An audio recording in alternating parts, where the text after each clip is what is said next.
Hello, everyone. We're just going to be waiting a few minutes till everybody comes on. I'm just a little bit early because we're doing a test run. This is our first live on YouTube, and so bear with me if it'll be a little rocky now in the beginning. Okay, so we're just going to wait a couple of minutes. As we go, though, let me know who you are, who's on with me already, and we'll get started afterwards.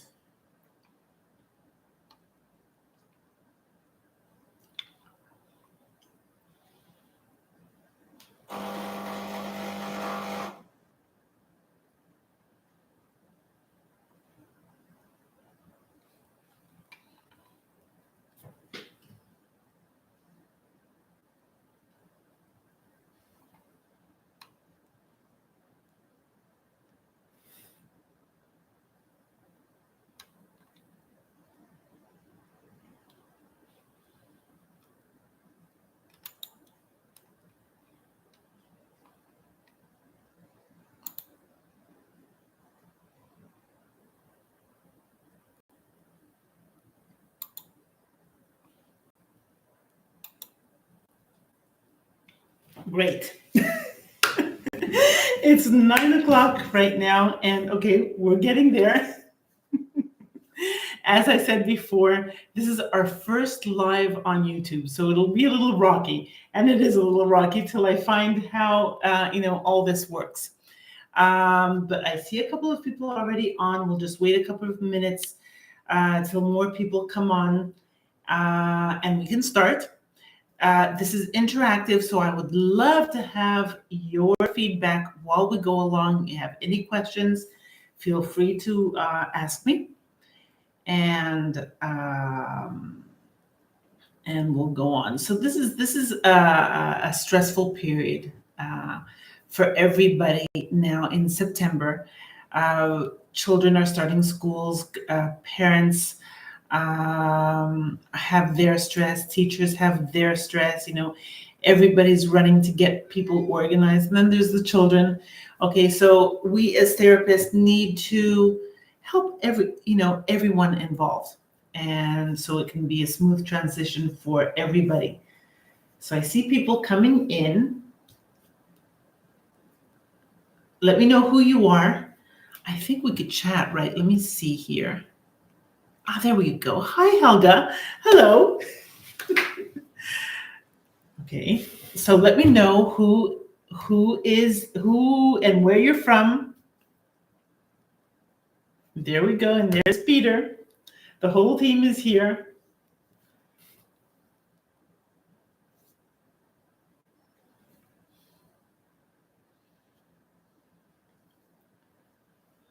So as we go along, just let me know of questions, and we'll have questions and answers. We all know you, Peter. You are our hero.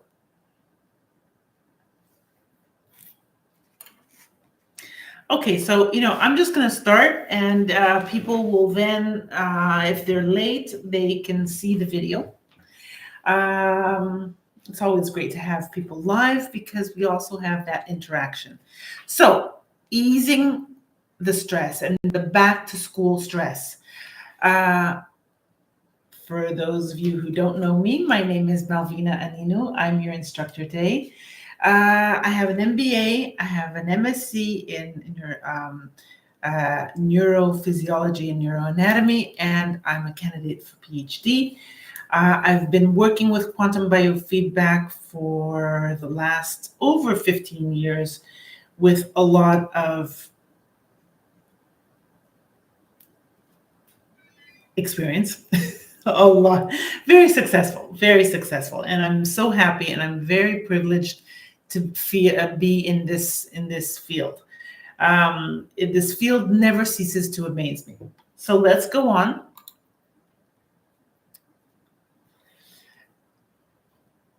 We need to understand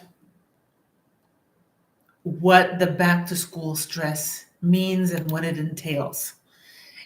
And the sources of the stress for both, first the students, for the parents, and for the teachers. Everybody has their sort of stress, and you as a coach need to understand and help them, and not only through quantum biofeedback that I'll be showing you a little bit later on, hands-on experience, but also as coaches, as their life coach. Okay, and I'm going to go through it a little backwards, not only because I'm going to focus on the students later on, but I want also, because definitely as clients, you will have teachers, you will have the parents, and they're going through their own stress. So some of the samples or some of the stressors that teachers have when school is starting is, first of all, their classwork and their workload preparation. Teachers need to prepare, and they have a lot of setting up, and they need to organize their resources. And sometimes this can be overwhelming for them because they have to map out what they're going to be doing, their year's curriculum according to regulations also, and according to administrative requirements. It needs a lot of time. It needs a lot of thought going into this. They have administrative tasks. They have to balance all this with their personal life. They also have anxiety about building these new relationships with their new students, managing. Sometimes, classes are 25 and 30 children, and managing the different personalities, can be very challenging for the teachers. So this does cause a lot of anxiety. So through our quantum biofeedback, you're going to help reduce that anxiety, help reduce conflicts, showing you how to do that, reducing conflicts, help reduce their anxiety.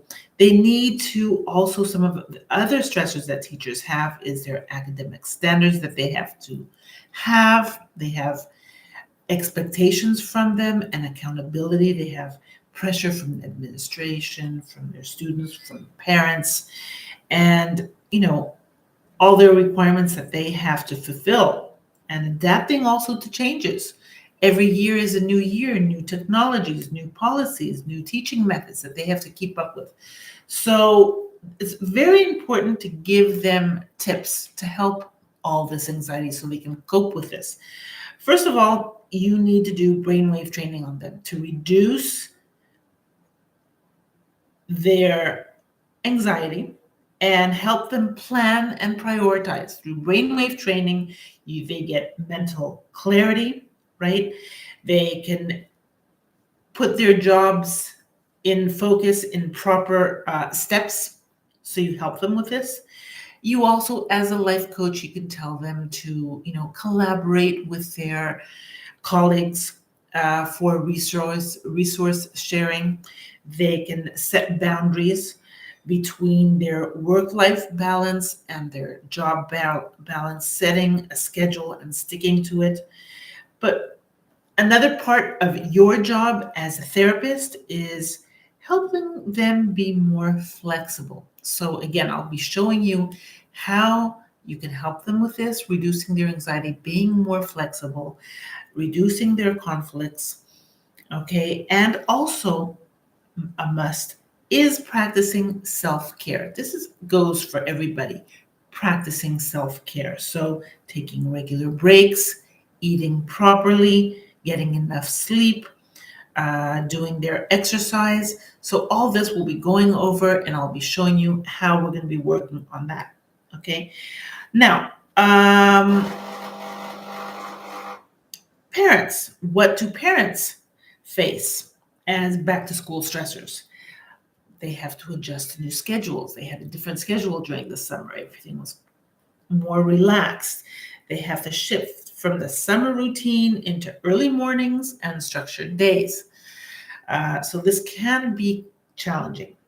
The cost of school supplies, the cost of books, shopping, uniforms, expenses. So this can also be stressful. Financial obligations. Supporting their child with, worrying about them for their social adjustments, academic success, and emotional well-being. So, as a parent, they're twice as anxious, as well. Not only the child is, but so is the parent.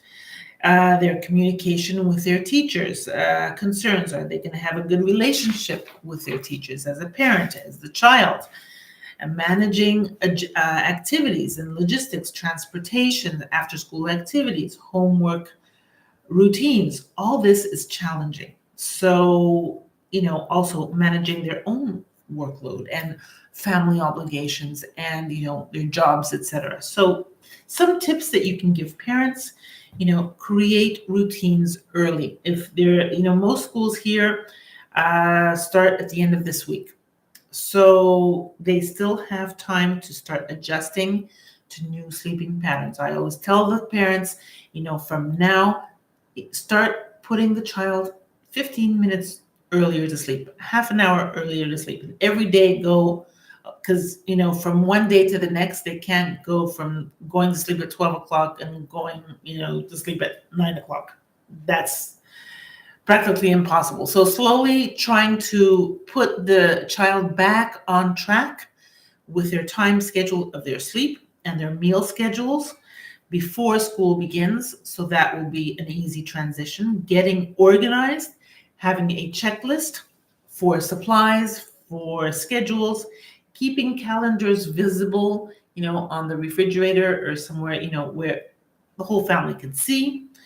Communicating openly. The parents should communicate openly with the children regarding the feelings of the new school, expectations.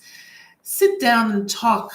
Communication is the number one thing. And unfortunately, with the busy schedule that parents do have, sometimes I hear this all the time, but it's no time. We only have time to talk while we're in the car or when we're sitting down eating, and that's not enough time. We need to spend more time with the children, especially a little bit before school, to discuss possible fears that the child will have. We'll be going into that. Connecting with the teachers, attend open houses. A lot of schools have the open houses, the meeting the teachers things, introduce yourself, keep communication positive and proactive with the teachers. Model calmness and positivity to your children. If you're stressed, the child picks up.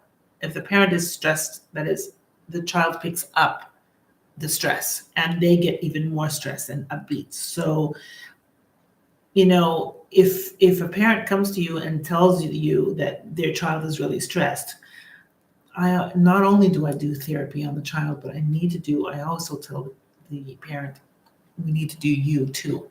It's very important to do the parent as well, because the child is the mirror of the parent many times. Okay, so some causes of stress for children: fear of the unknown, new teachers, new classmates, new schools, adapting to new surroundings and routines and environments, social worries, making new friends, experiencing bullying, not fitting in, or not being able to make new friends. This can be challenging. And also the social media and the social media challenges that they may have. Parents need to be on top of those type of things and the dangers involved with that, because these are social stressors that children do have. Academic pressure as well, worrying about grades, homework, exams, new subjects. Separation anxiety, especially with the smaller children and younger children. Separation, leaving the home, leaving the parents.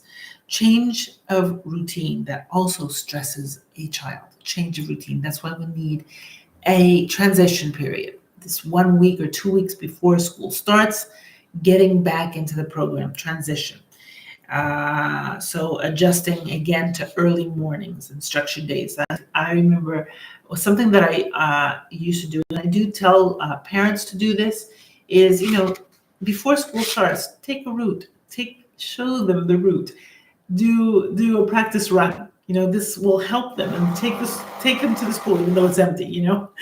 It's just a practice run so they feel more comfortable. Okay, tips for the children: open communication. Make sure the parent talks about issues, and when they bring, that's the amazing thing with our device, and this, that it makes the unknown known, so we see what they're feeling and their fears. And we'll be going into that. And we can help also the parent understand the child better. I've even heard parents say, well, what do they have? Why should they be stressed? We're the ones with all the stress. Well, no, I just mentioned a whole list of things that, kids go through. And it's their life, that this is their entire life. So it's natural for them to be overstressed. Establish routines for your children. Consistent schedules for sleep and meals. We'll be going over that. And homework. So consistency provides a sense of security. If a child knows that every day they wake up at this time, they do this and this and this, they come home from school, they have their resting time, their sleep time, and then they go for their homework time or their extracurricular. They know the program. Scheduling is very important, and having that schedule, let's say, posted somewhere in the home so that they know.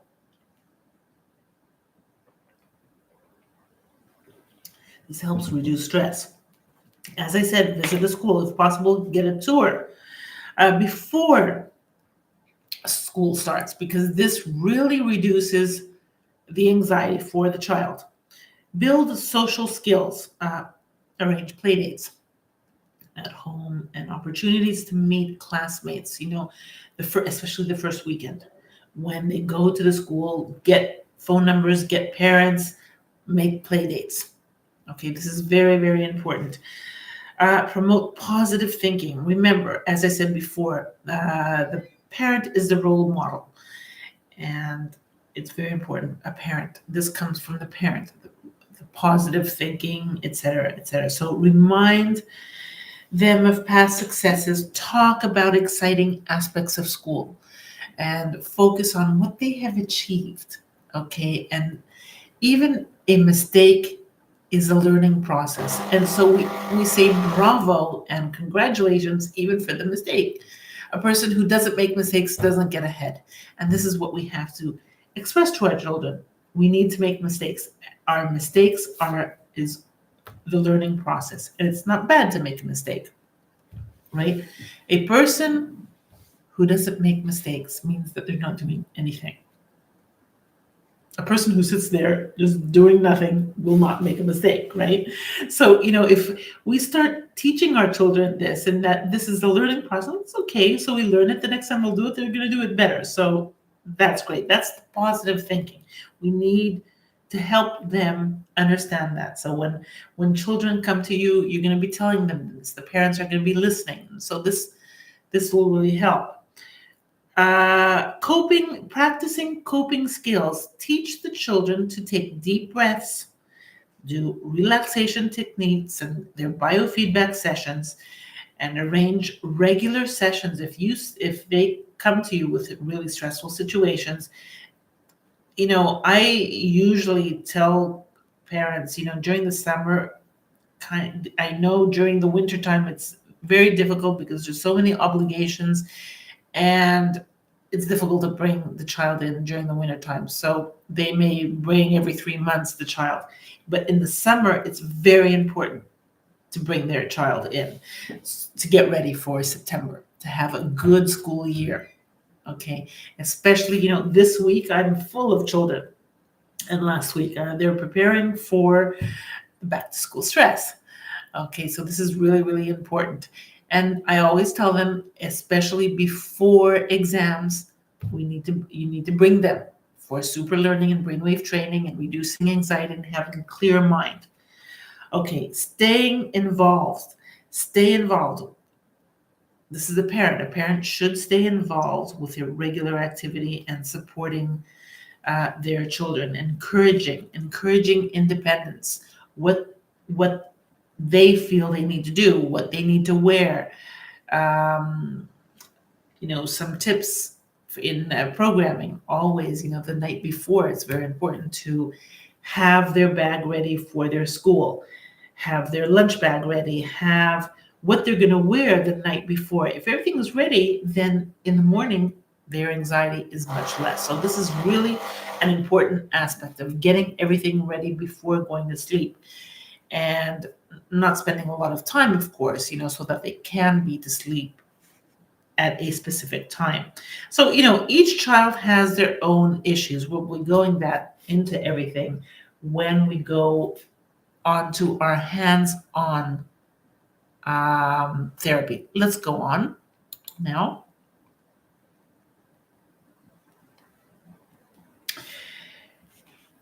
Recommended sleep and requirements by age group. Now, if we're looking at the school age, right, of children, not newborns, but school age here, toddlers, let's say, or preschoolers, school age, and teenagers. These are the hours that they should be sleeping. I have people coming in like 6 or 7 years old, and they're only sleeping 7 to 8 hours. That's too little. Obviously, if a child is not sleeping enough, they are going to have attention deficit, concentration issues, and anxiety. So these are things that you really, no matter how much therapy you're going to be doing, if they're not sleeping the correct hours, this is basic for good health. Okay, so take a picture of this. This is needed and very important for you to pinpoint. First off, if a person is getting the required sleep, let's go to the teachers or also the parents. Are parents getting at least 7 hours sleep? I know most parents are not sleeping enough, and they're getting like only 6 hours sleep. That is not 6 hours sleep. It just doesn't cut it.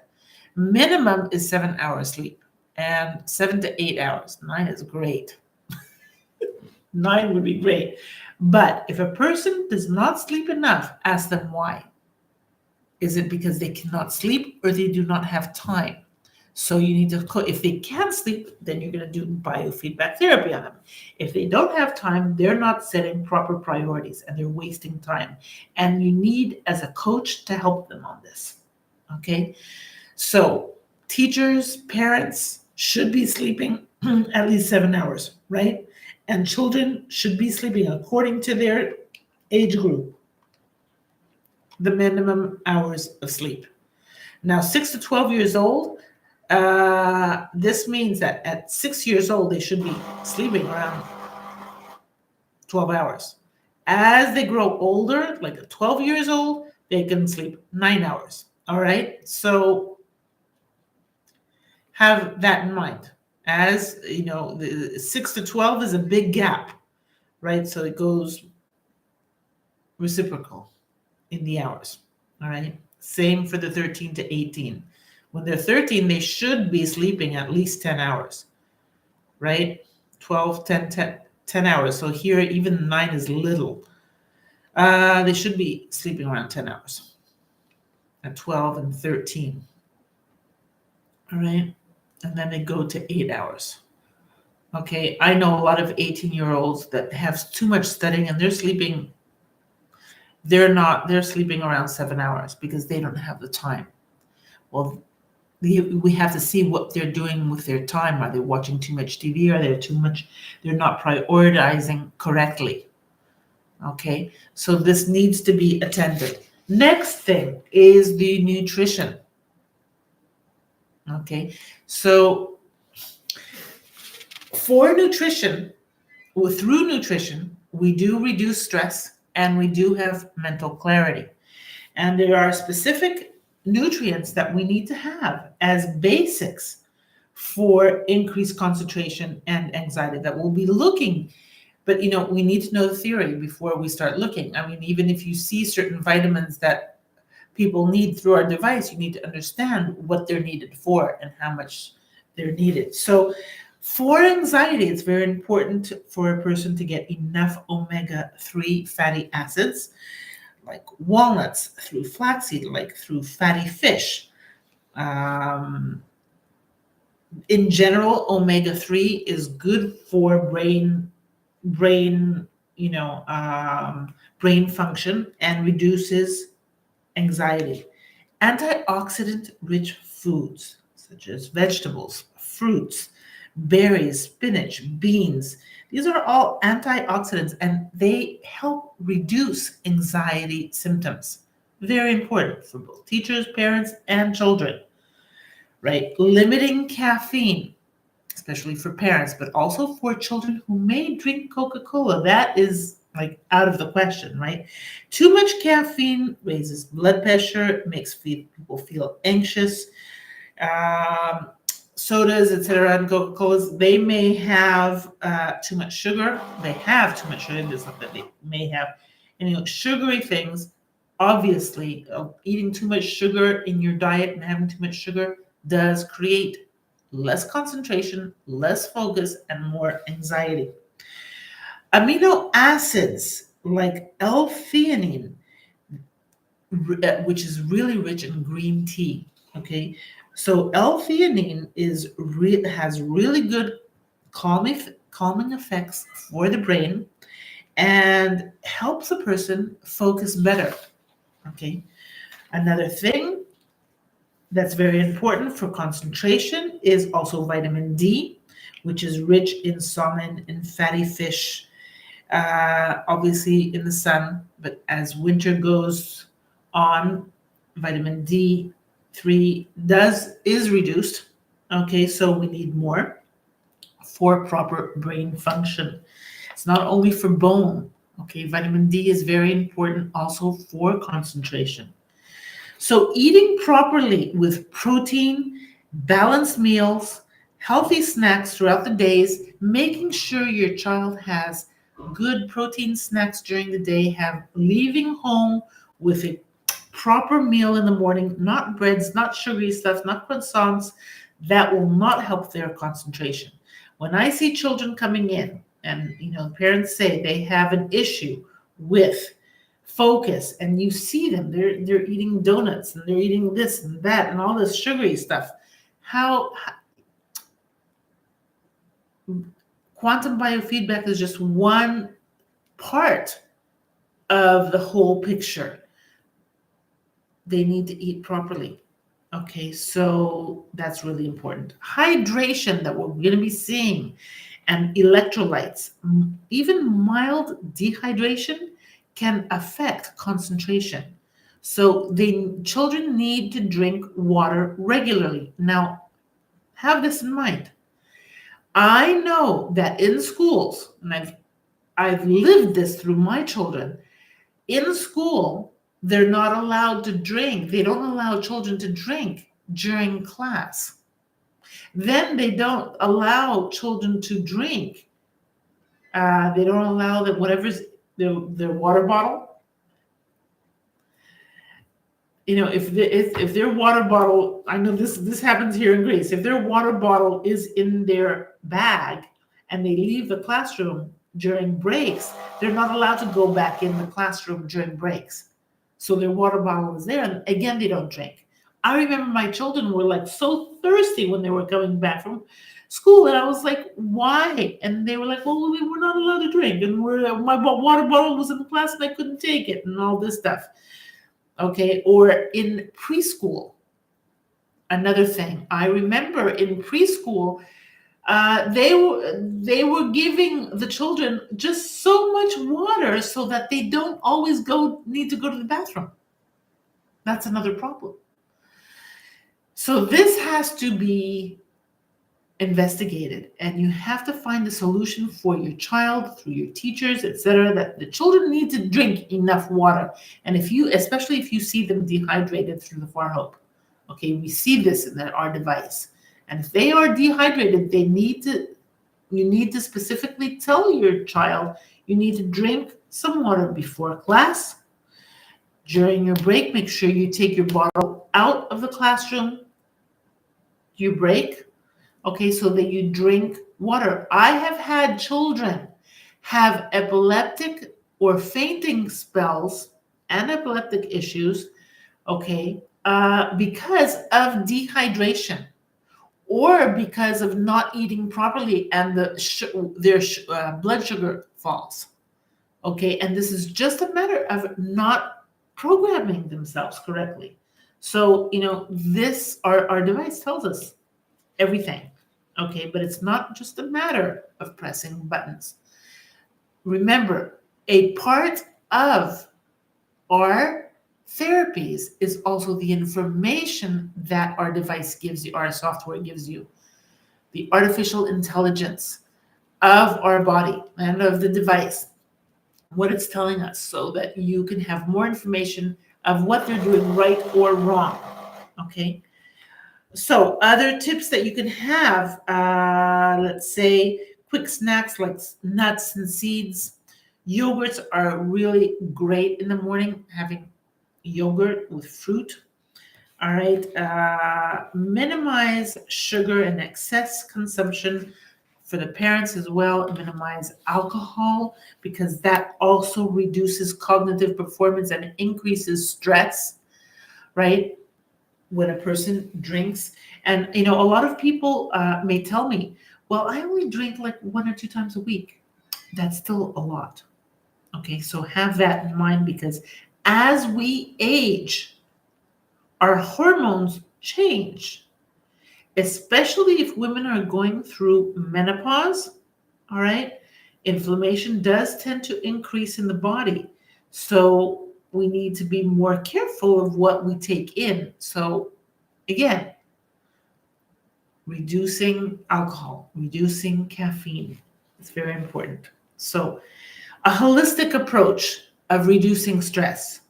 Good sleep, as I said, good regular exercise, very important in reducing stress, and help coping anxiety through our device and improving concentration.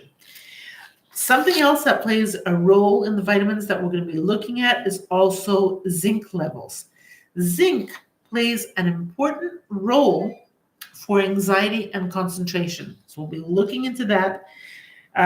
Very important also in mood and in cognitive function. Low zinc levels have been connected to anxiety and depression. So even supplementing with zinc is very important for for reducing some of these symptoms.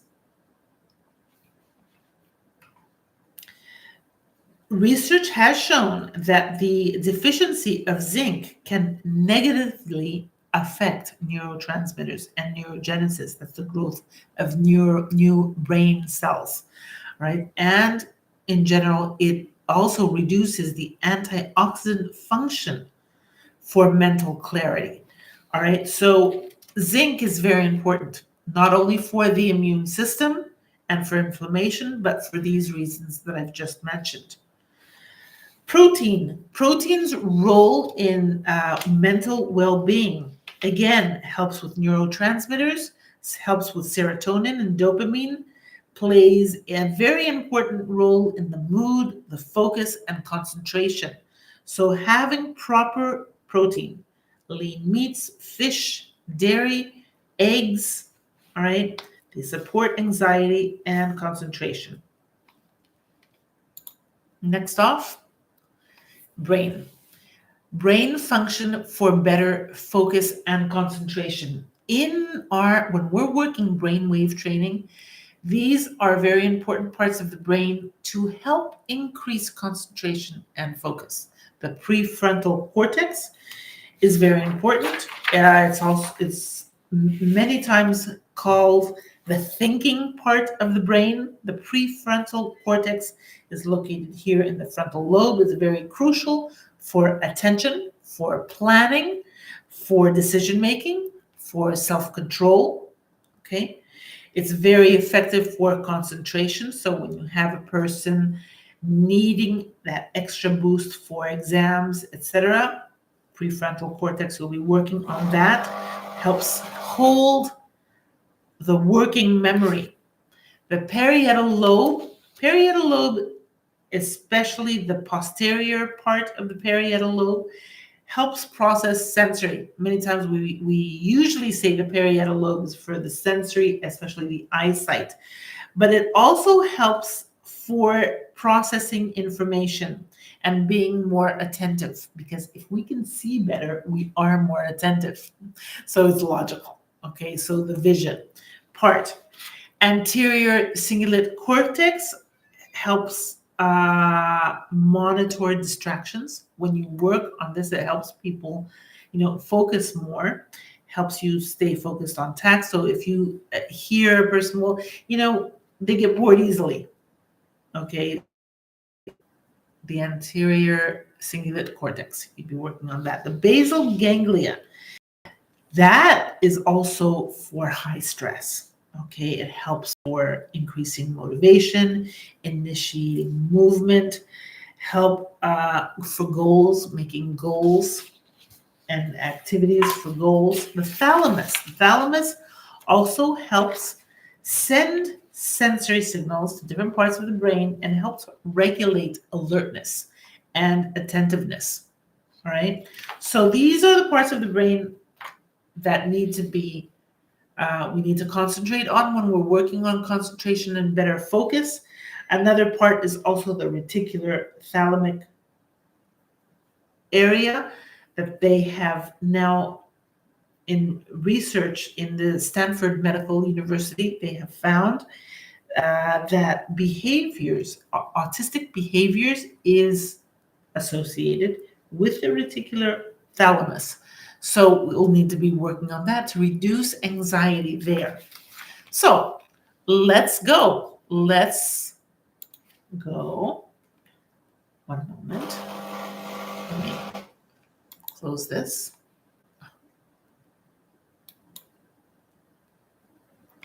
And we're ready for hands on.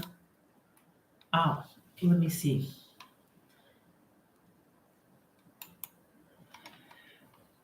Okay.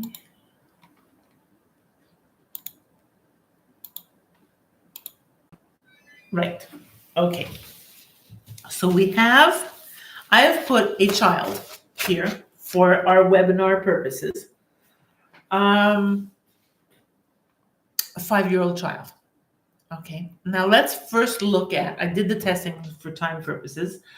Let's first look at the VAR and see what's going on there. Volts, 40%. What does this tell us? That volts, adrenals are low. So what do we need to look at? Immediately click, are you sleeping enough? How many hours are you sleeping? How many hours did we say a 5-year-old has to sleep? 12 hours? Okay, are they sleeping? Enough. No, this, that, I don't have time, we don't have time, whatever. Well, some people come to you and they say, we want you to do your work with your quantum biofeedback, but it's not only that, they need to do their homework too. I don't know if you guys are following me. I'm doing a walking challenge and I'm saying different things. I know on some videos I'm talking English, on some videos I'm talking Greek, but there's 5 pillars of health, right? And the 5 pillars of health one is sleep. There's 5 pillars of health. Let me associate this with a home. It's like the 5 columns. If one of these columns get cracked, the house may fall.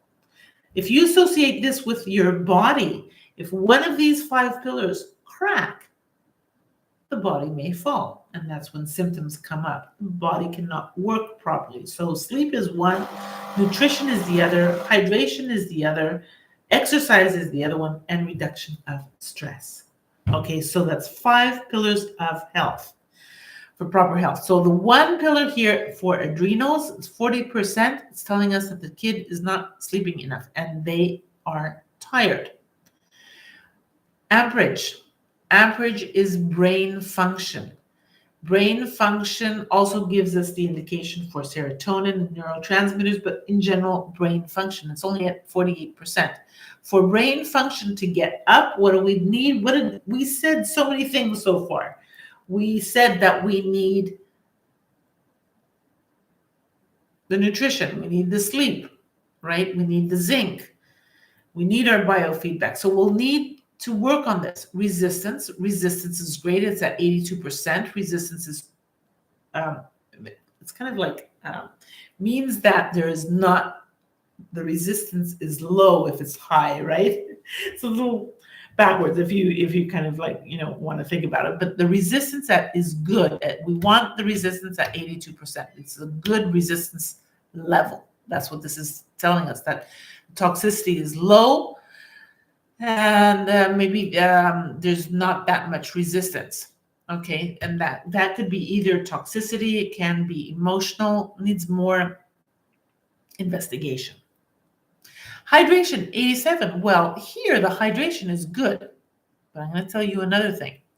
Let's take a look here. I'm jumping the oxidative and oxidation just one moment, and I'm going to proton and electron pressure. Now, our goal always is to have our electron pressure higher than the proton. Okay, they need to be around this level, but we do need our electron pressure higher than our proton pressure. And in combination with the hydration, this gives us the indication that the electrolytes of this child is off. Meaning what? He may be drinking enough water, but maybe he's not eating enough fruits and vegetables. Maybe his sodium is off. Oh, you're right. Thank you, Gloria, for mentioning this. Okay. I said in the beginning that this may be a little rough because it's our first time using this, the YouTube channel. Okay, so let me stop sharing and let me get back to sharing. Thank you, Gloria, for letting me know.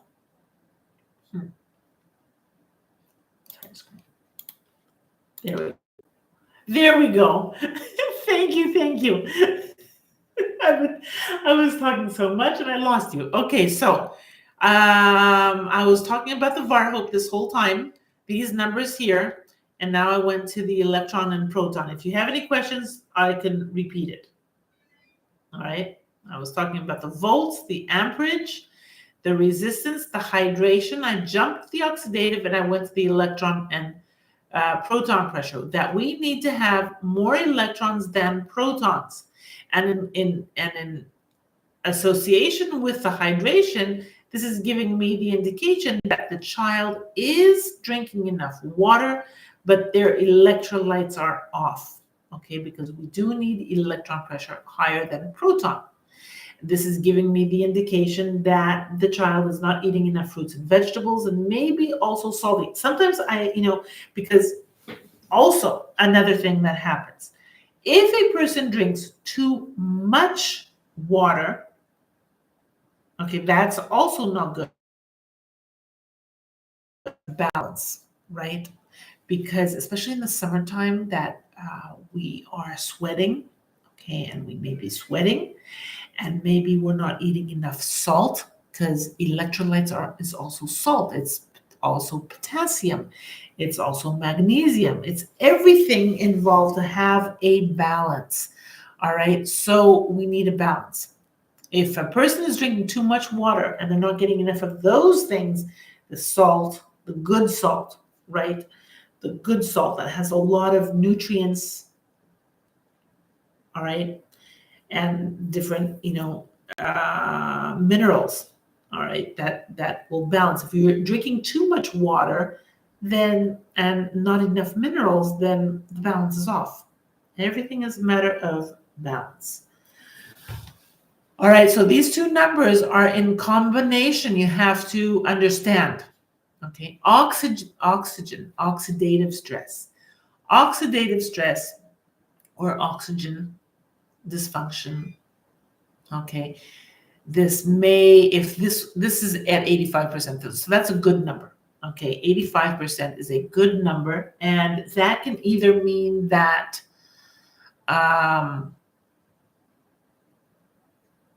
If a person has a low number there, it means they may have an obstruction. Maybe they can't breathe well. They're not getting enough oxygen. For some reason, maybe some people are not moving enough, because also getting the proper exercise also increases oxygenation. Okay, so this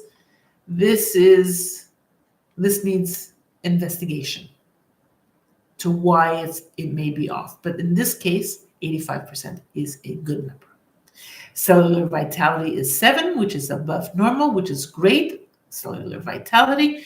Resident frequency pattern, 11,920. This is getting too high. We say here when we toggle our cursor over the number that it needs to be, if it's over 15, it's excess. But if it's also getting close to it, it's excess. A good number here should be around 7,800, 7,000 or 8,000, even 5,000 is a good number. All right.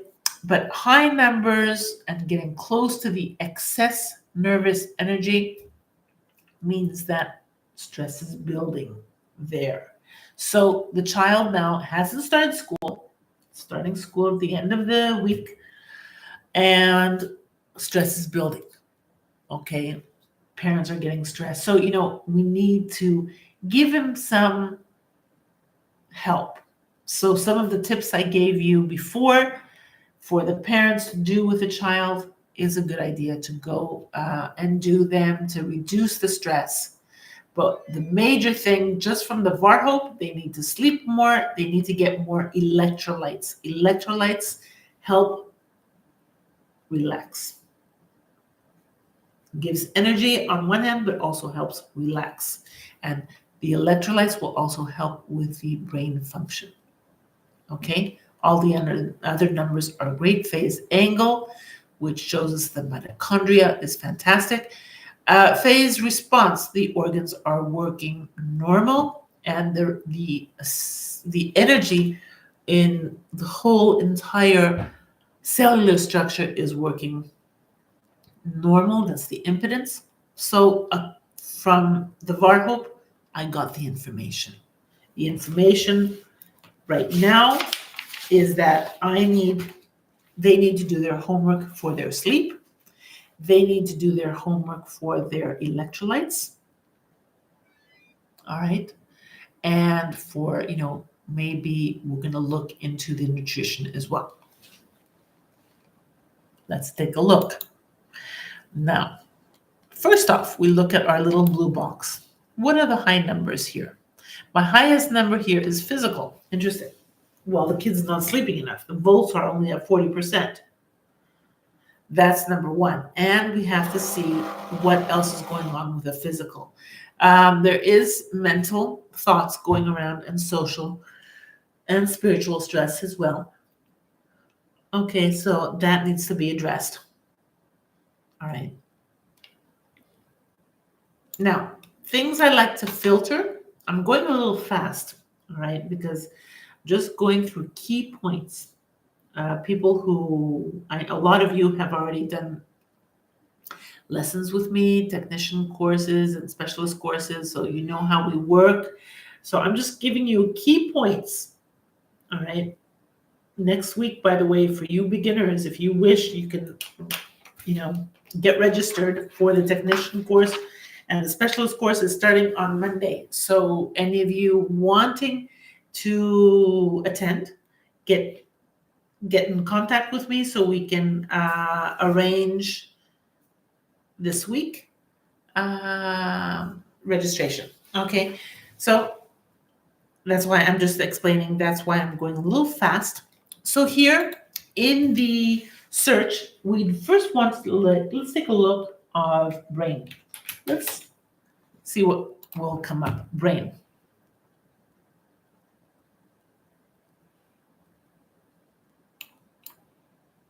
Oh, stroke. Now, why would, I have noticed that when people don't sleep enough, things like this do come up.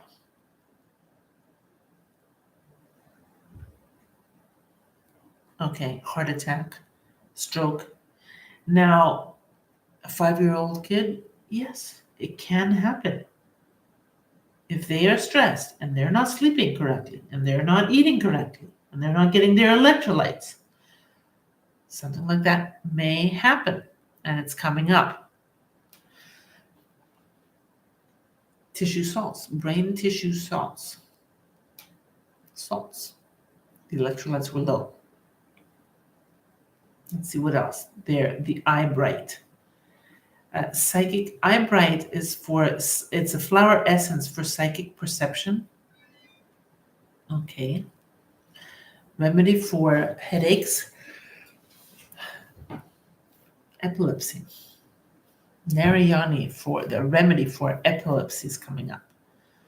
A person not sleeping enough and not getting the proper electrolytes. Remember what I said in the beginning. I've had people come to me, and just with the fact that they weren't well hydrated or didn't have their electrolytes or their blood sugar, and I'm going to look into the blood sugar, were falling. They weren't eating with a program, especially children. Just like children and elderly people have to have a program. Otherwise, their health may be jeopardized. In the middle, of course, this is also important, but we too tend to have more energy and kind of cover up symptoms, all right? But children, because they're growing, need to have all the proper nutrients and proper, programs, sleeping programs, etc., and eating programs. I don't like to see these type of things. These type of things are not good. Tryptophan, amino acids, also for their insomnia. Need to have more foods with tryptophan. Tryptophan is really high in chickpeas. To have during this week to help with the tryptophan so they can better, more calmly. Vitamin D helps with tryptophan. Zinc helps with tryptophan, right? So having that in mind, let's take a look at the blood for the sugar. There are vitamin D derivatives. What did we talk about in the beginning for vitamin D? Also very important. Okay, now lead. Lead, many times, comes from water pipes that maybe a person is not drinking filtered water. I remember a child coming to me, and the parent was like, "No, we have a filter in the water. We use filter. They have their water bottle, and it's filtered water. That's impossible." And we kept seeing lead. The problem was, remember what I said in the beginning? That child was not taking the water bottle out, and they couldn't go back in out of the class, and he couldn't go back in to the classroom to get the water bottle. So he was drinking the tap water because he was so thirsty that was there in the courtyard of the school. So that was probably where he was getting the lead, because he was drinking the water from there instead of drinking the water from home. Okay. So, there's, for some reason, things are coming up in the matrix that you need more investigation. And, by probing, by asking, you'll get that information.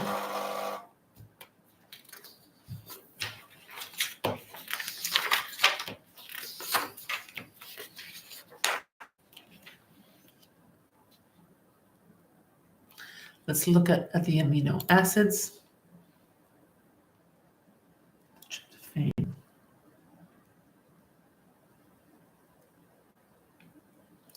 Lipotropic factors may be liver metabolism. We have to see. I don't know, because this is for how do you call demo use, right? It's not a real person, but if lipotropic comes up and there's a liver metabolism, has the child had a lot of antibiotics, let's say, or medication taken, or does the child tend to be more fatty and maybe have fatty liver? and needs lipotropic. So we need to look at that.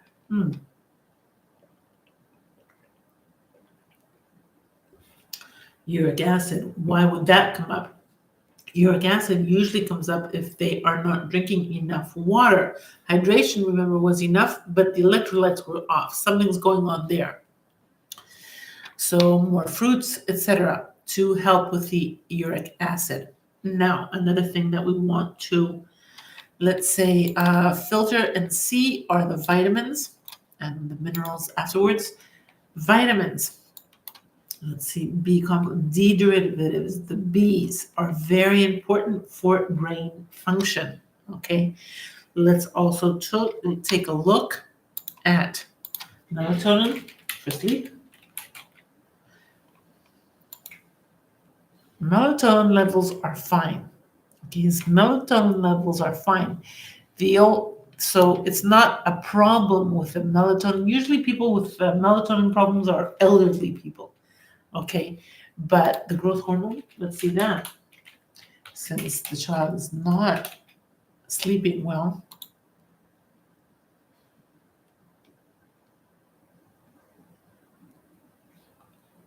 so we see here that the growth hormone is not in the normal range. We see either an increased secretion of growth hormone reacting 110, and all the other ones are low, which means it's more chronic. Maybe that's why the volts are so low, because it's a chronic issue.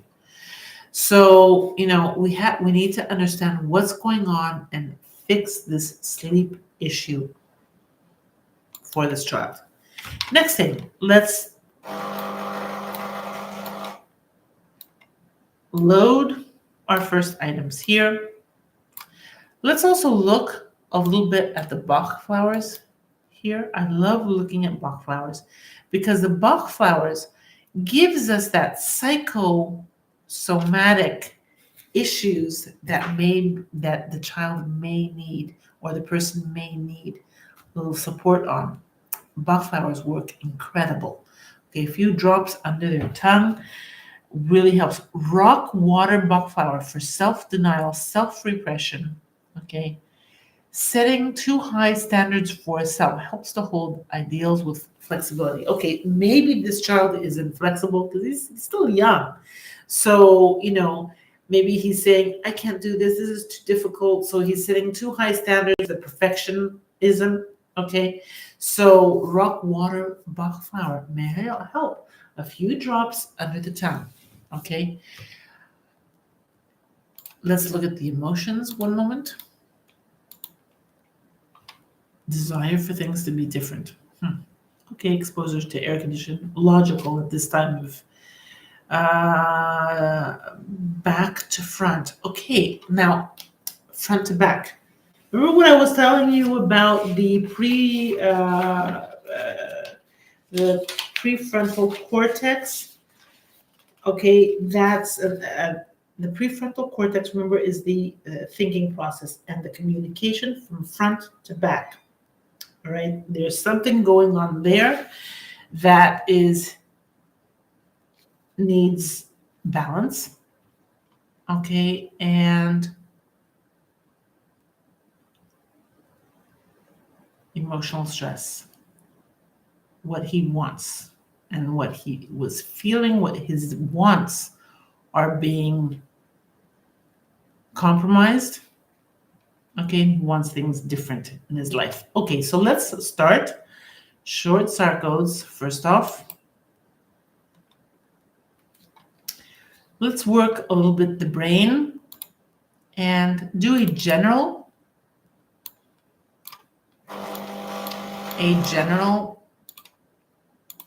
de-stress there. And then we can do 49%. Let's do it again. Our focus, our goal here is to get the repaired at least 10% over the other inflammation, infection, degeneration. Let's do it a third time.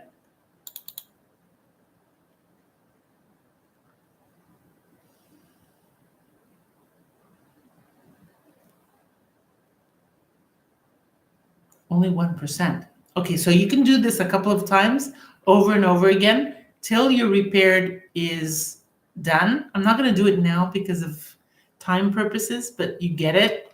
Do it a couple of times until you do get your repaired over everything else.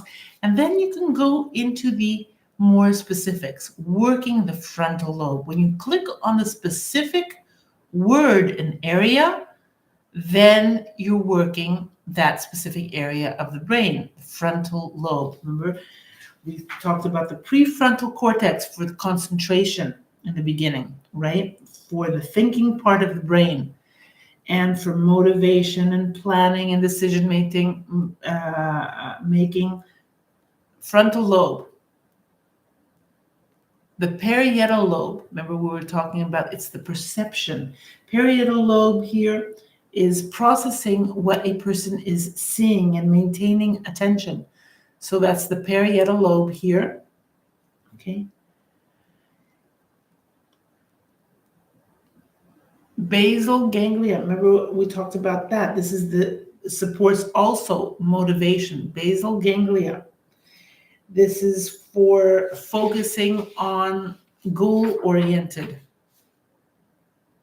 and focusing on repetition and focusing on motivation and initiating new activities.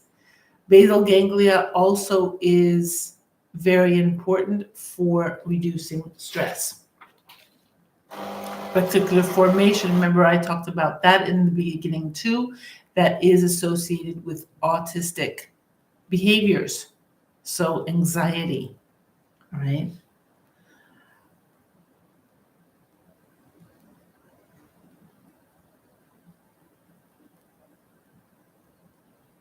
Now, different parts of the brain, and you can work depending on, every child is unique and every person is unique. And depending on their sensitivities, that's what you're going to be working on. Okay, I'm just focusing here on what I said in the beginning. Okay, now also important to go here into the ear and etc.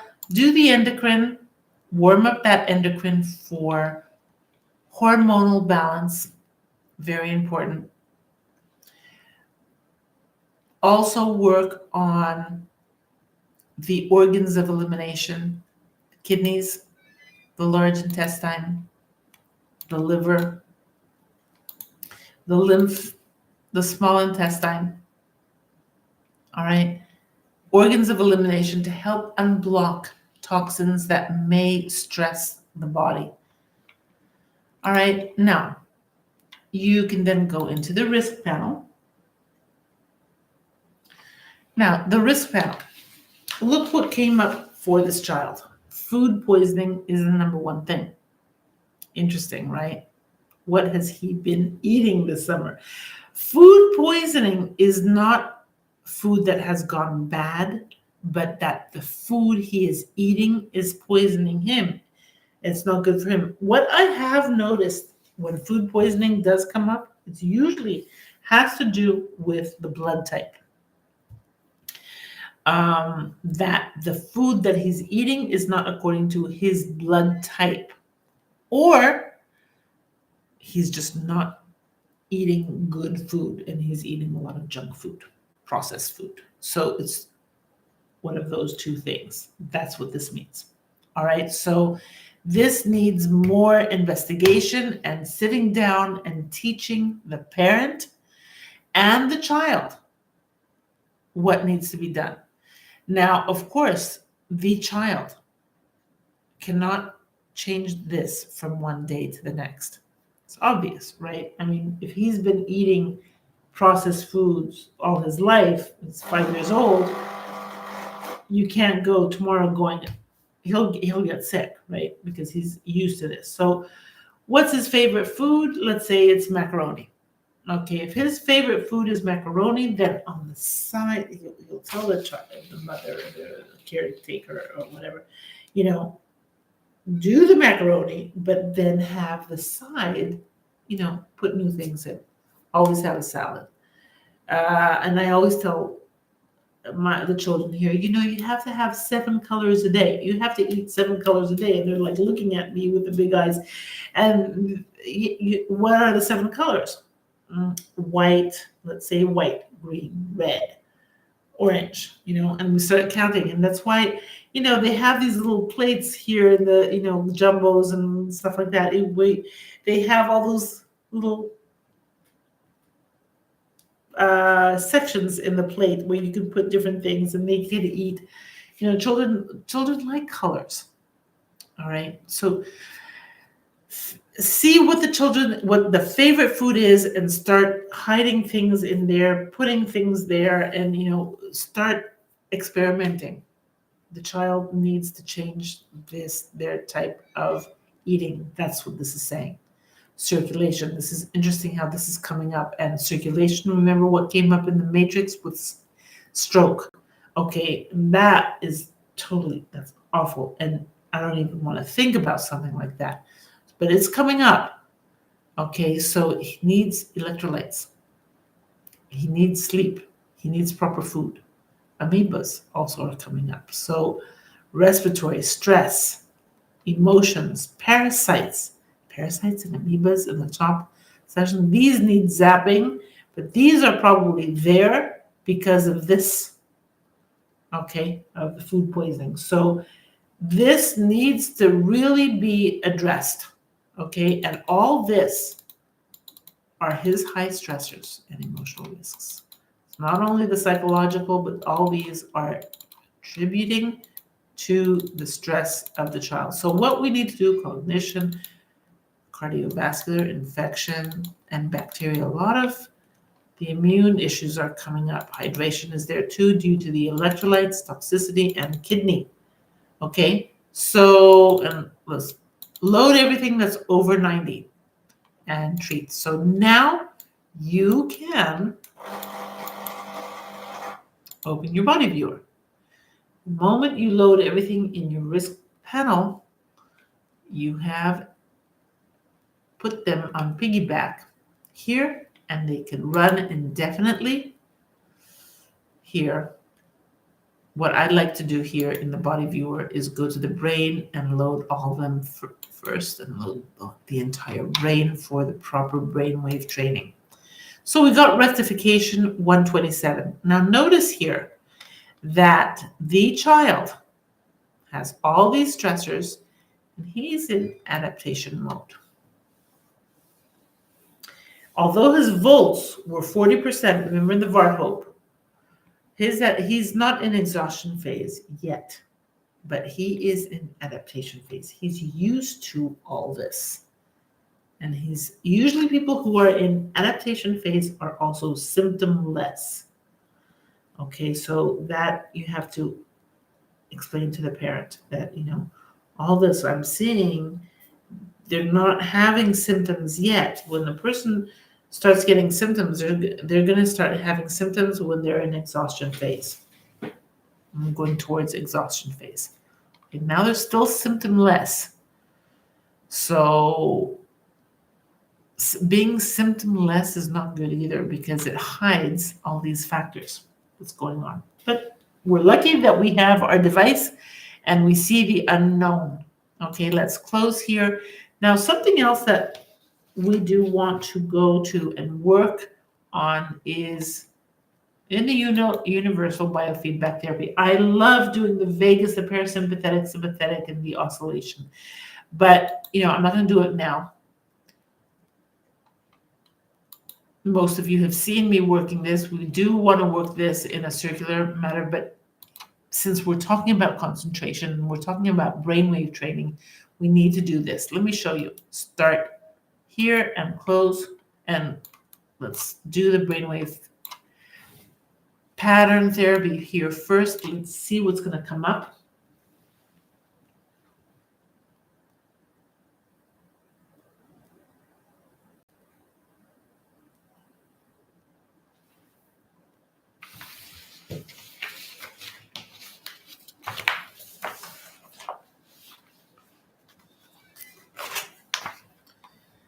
And while that's working, we can also do the disease dictionary And let's go to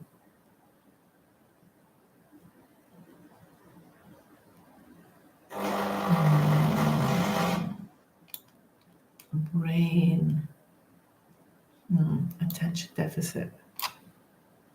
There we go. And okay.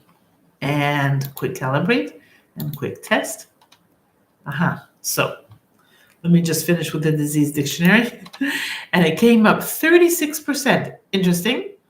Okay, 36% with magnetic method 1 and cosmic number 3. All right, and long-term therapy. And let's do treat. All right. Now, going back here to the brainwave pattern, the information that the device is telling us here, we have emotional pain, depression, mineral deficiency. Yeah, because the child is not eating properly. So we do need to give them zinc for proper immune boost, but proper brain function. Obsessive, worrying, manic, mineral deficiency 2 times. So we're going to have to see the mineral deficiencies. There's the fear and inability to focus. Yeah, 2 things coming up. Is the vols and the not sleeping issues, and here the mineral deficiencies that need to be addressed, okay, to help with the brain function. And we see here the cerebellar function, local slow waves are reacting, injury profile is reacting, personality dysfunction is also reacting. What our goal here is to get the normal, the highest number. We need to do this a couple of times. Normal, the highest. Now, the first time you're doing a client, this may take a couple of times. It may take you 15 times to do this. You don't need to do it. The more you're seeing the child, the more they're going to be reacting quicker to this therapy. Do it a couple of times. Give them the homework needed to start maybe some supplementation, better diet, etc., more structured sleeping hours, then coming back, and you'll see that this will be rectifying quicker with you. Okay, now you don't need to badger and hit with a hammer the nail, to make it corrected. Do it a couple of times. You're training. You're doing a training process. Okay, it's just like doing gym. You're not in a gym an entire day to get the perfect body. It takes time. You're doing it over and over again. Okay, and again, past trauma. Lack of good sleep is now also coming up. All right, and we're getting a little closer. It went up to 99. Doing it over and over again will help you. I'm not going to do it now. Just, but doing your sessions, over and over, will help you get that normal higher number. What I usually do is up to 3 times. Let's do it a 3rd time, and I usually stop there. Okay, and whatever I got, because I'm going to be doing other therapies on the child either way, and I'm still continuing. I'm not only doing this panel, all right? And as I said, this is the warm-up process. So as you're going along, you're rectifying.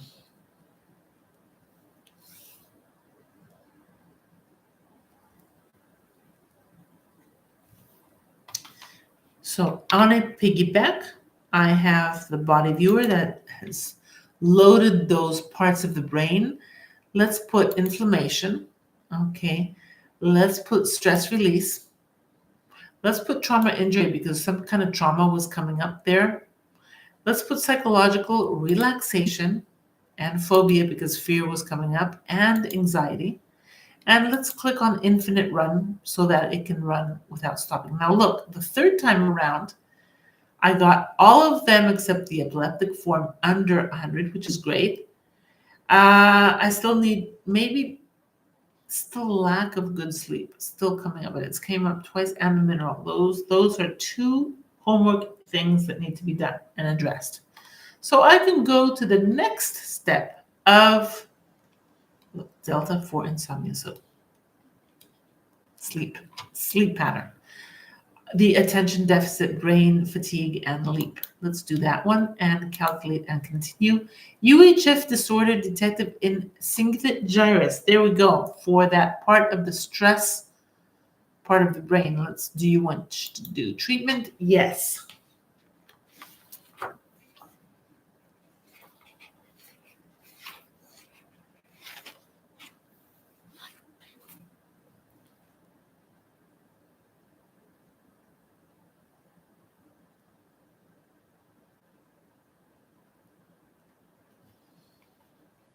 So on Piggyback right now, I have my body viewer, I have my disease dictionary. Let's also put the iridology here.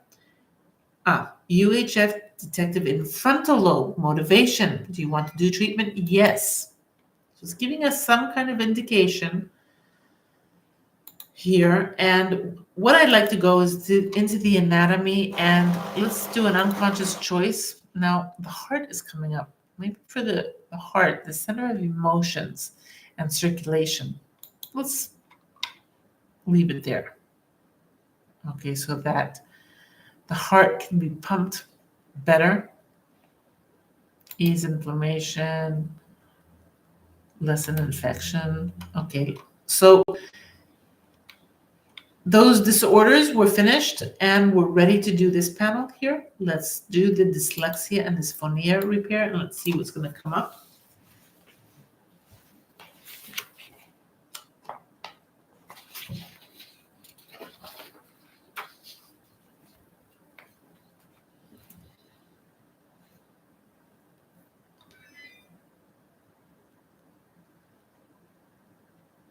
Temporary rectified frontal lobe, great. Occipital lobe, oops, changing. There's inflammation in quite a few areas. Some areas have been rectified, others there is inflammation there. Okay, and only 54%. So I would do it again till I get the rectified of over 85. I may not get all of them temporarily rectified, but at least I'll get it closer. Let's see. And whatever is not rectified, you could always put in piggyback, right? Which I have either way. In the body viewer, I've loaded all the parts of the brain here. And I got 96%, but there's still inflammation in the temporal lobe, limbic system, reticular formation here, and the corpus callosum, which connects the left and right hemisphere. Okay, so, but I got the rectification 96, so that's fine. I go to the LEAP, general learning repair, and you'll notice as soon as I click on this, a third button appears. Remember, the software has a lot of hidden buttons that open up after you do certain processes. It's not whatever you only see, right? I don't know if you know all this, but you know, those of you who have done the technician course and the specialist course with me know this.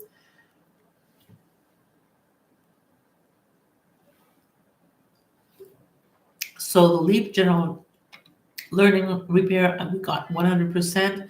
Still have inflammation going on. Let's do the treat HDID. And what I would do, I would go here and let's run it on inflammation. All right, because we see that there's a lot of inflammation. Personally, I think it's from the food and the lack of sleep and the food. So we're not going to be able just to repair it just with a therapy. The child needs zinc. The child needs some supplementation, and the child needs good sleep and proper food. Okay, because remember, there's also the amoebas, there's the bacteria, there's the parasites that were coming up. So we did get some temporary rectifications there, but we still have inflammation going on. And those areas need to be adjusted. All the columns for good health, like I mentioned. Okay, so we close that, and we would do the other top requested therapy. I would do that. Okay, there's so much to do.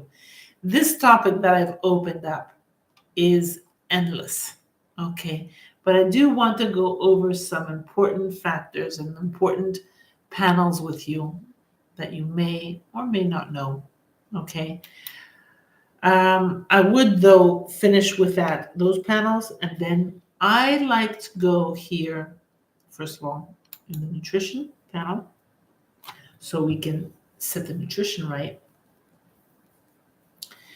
So what we see here, the child is, okay, remember, now we need to clarify this panel. A lot of people, when they come into my class, they understand this panel differently, and they shouldn't. These are reactive numbers. The numbers are reactions. And they have the same logic just as in the matrix.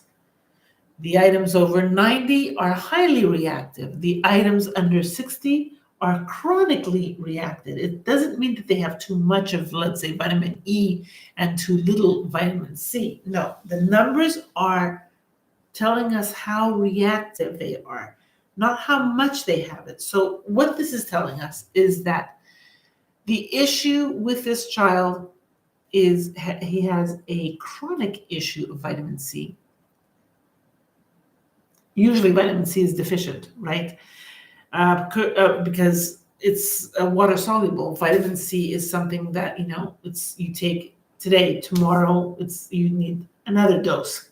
So it's water soluble. It leaves your body, the whatever is not needed that day. But it apparently, there is a chronic issue with the vitamin C. Okay, so probably most likely it's a deficiency. Okay, and vitamin E. Vitamin E he needs now. Now, for some reason, he needs the vitamin E. Now, omega, he's so-so. So-so. He's in the range of non-reacting. Not bad, no good, but you can never have enough of omega, to tell you the truth. You're never overdosed in omega-3, okay? Because a child needs omega-3 for proper brain function, needs for growth, for their bones, etc. You're never overdosed. So my opinion is always, you can always give. It's safe to give, to put in their daily life, in their nutrition, good omega-3 fatty acids. Fish, from nuts, okay? Vitamin A deficiency. Now, vitamin A, you need to be careful. Vitamin A you don't give, especially to a child, in a form of supplements, because it can be overdosing, and you need to be careful with that. That you need, maybe some exams. But what we usually say is, eat more carrots, eat more peaches, eat more apricots, anything that's orange. Vitamin A is with the orange. Okay, so we need that to be increased, okay, because there seems to be a deficiency there, chronic deficiency. Okay. So this is an important panel, and by working this panel, remember, when we work the nutrition panel, and in general, when we work our quantum biofeedback device on a person, because we're reducing stress, but working also the nutritional panel, we're opening up that pillar of the cellular structure and the mitochondria so that all the vitamins are absorbed better. Because due to the stress a person may have, and lack of sleep, etc., they may not be absorbing their vitamins as they should. So working this panel is very important so that they can absorb the food that they are eating. Normally, when a doctor issues or gives a supplement to a person, they usually say, okay, within 3 months, we'll start seeing a difference. So take it for 3 months, and then we'll do exams again, etc. Well, what we have noticed with biofeedback, within the first month, we start getting results, not within 3 months. Okay, so that's the difference when you're doing quantum biofeedback, because we're opening that pillar of the cellular structure, and absorption is done better since we're reducing the stress in the body. Now, another important panel to go to is the aging panel. The aging panel. The aging panel here, the anti-aging RX up here, has information of why a person may be aging and they're pre-aging. And remember, in the emotions that came up, there was pre-aging due to emotional stress. Now, this panel gives us a lot of information. And what information is it giving me here? This child, the growth hormone is reacting, meaning that they're not sleeping enough. This is the confirmation for us that it's 102 reacting, that the child is not sleeping. Okay. And because of this, even the hormones, the parathyroid hormones are affected. And the parathyroid hormones affects also the bones. So you can ask, has the child grew? How's the growth of the child? Because the growth hormone and the parathyroid, something's going on here. Usually a child grows while they're sleeping. This is the growth hormone, okay, that is activated while they are sleeping. Okay, and this indirectly affects the parathyroid hormone, which affects the growth of the bones. At 5 years old, they should be growing. So something's going on here. You can do therapies. This is a great panel to get information from, so you can understand what's going on with your daily life, but you can also do therapy here just by clicking once and reducing that stress here too.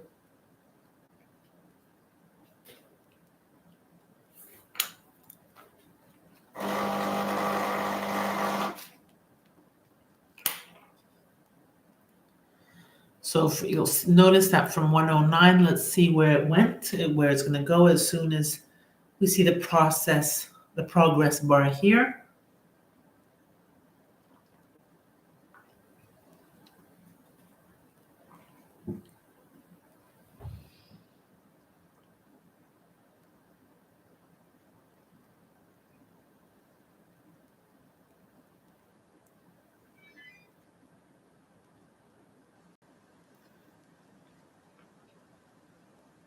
Okay, so the parathyroid, I took it down to 98%. So 98 reaction number, that is. The percentages are the rectification. Where's the rectification? Rectified here is at 71%. So anyhow, you can do each one of these, right, till you get all the reactions around 85.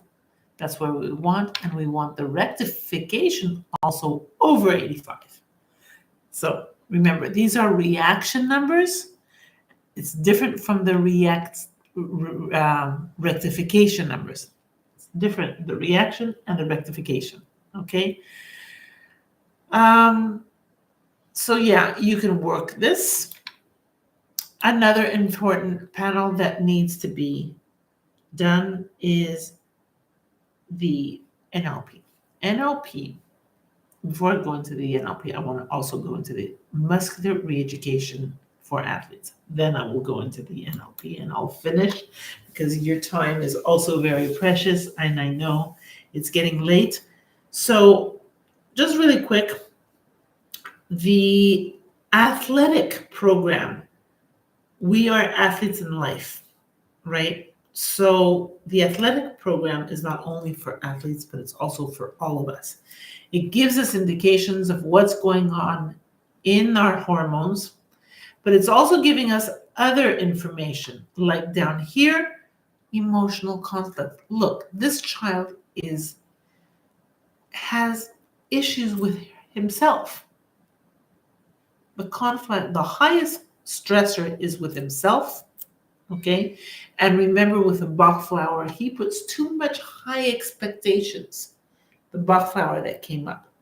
Remember in the beginning, too many high expectations. He feels like he's overwhelmed, and we need to reduce the conflict and for him to love himself more, and reduce the conflict with the game of life. He's overwhelmed. That's why he wants things to be different. There's a story being told here. And if you start understanding the story and connecting the dots, it's amazing, the information that comes up. So how we do this is, you'll notice here on the side, there's the performance 1, 2, 3, 4. This is connected with each one, right? So it's an AFE program. All right, I'm just pressing the first one. And you do the AFE program till your rectification is over 100 and it's deepening, right? So this is for the reducing conflict with the self, and the second one with the game. All right? Now, second off, for increasing that confidence in themselves is making them a warrior. Warrior stimulation. This really works. It's amazing. Helping them go to school like a warrior. Not to be afraid of bullying, to have self-confidence, and to be, confident that they will conquer it and they will win. Okay? This is a 1-minute therapy, the warrior stimulation. And let me show you there's not a rectification number on this, but it gives us the indication of how it's done. Let me show you. Just one moment.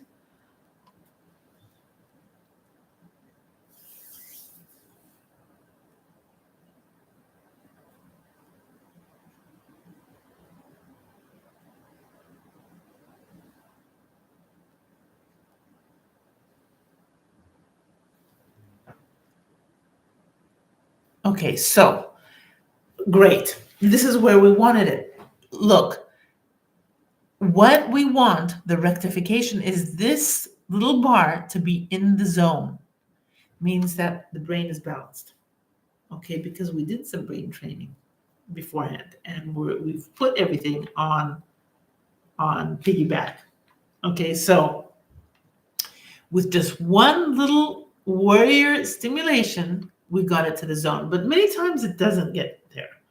And, it may go to the left and it may go to the right, and you need to redo it, and it still doesn't get there. And if it just doesn't get there, do whatever you can do and just go then into the NLP or the biofeedback systemic relaxation, do some brain tune up there, and then maybe come back to do that warrior stimulation. But we got the 1 minute really worked, and it was great. There's more things that you can do here, but we'll do it in another lesson. There's always more to learn. Know that. And let's go into the NLP to finish off our class today. There's so much to be done. Now, what I love to do, absolutely, I love to do,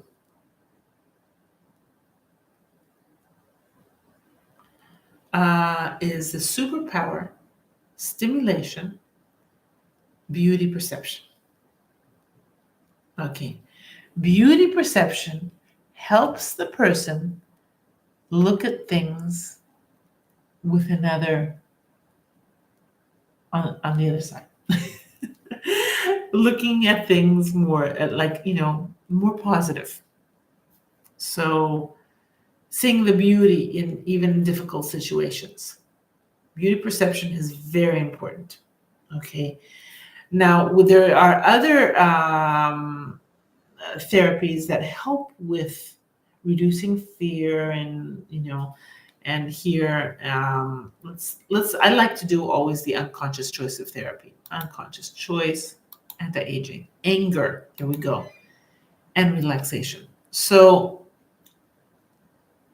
if you do the beauty perception and then do the anger control here, what I like to do is enable long-term, right?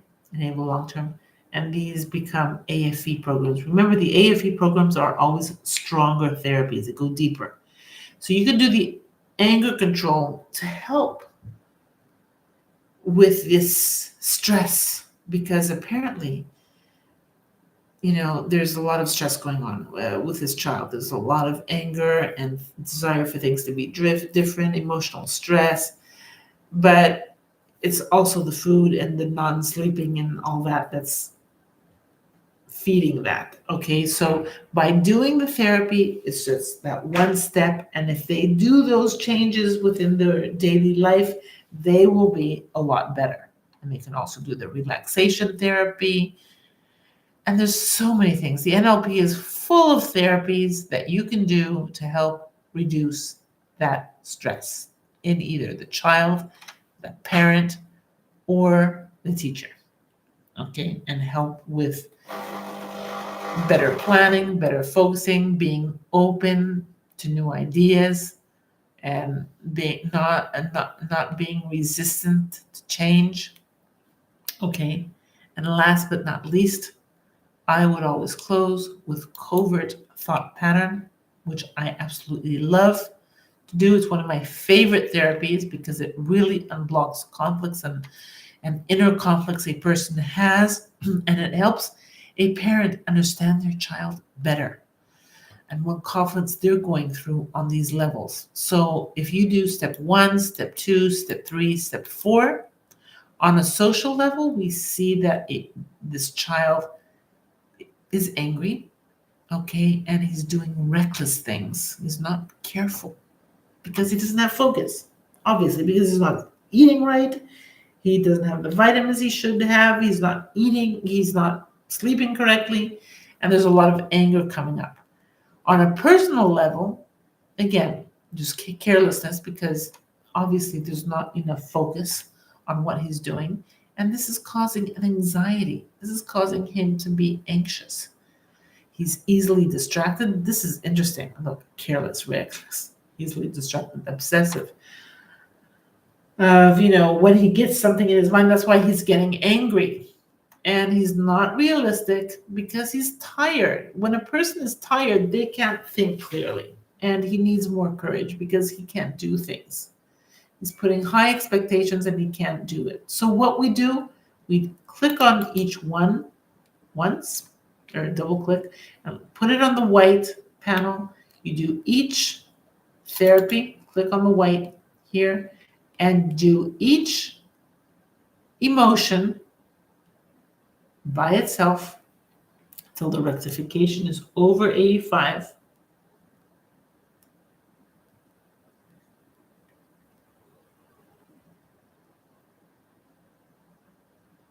Okay, I got 106, so reset, and you do anger till the rectification is over 85. Reset, do each one as you go along, and after you finish everything, then you load all of them on the white line,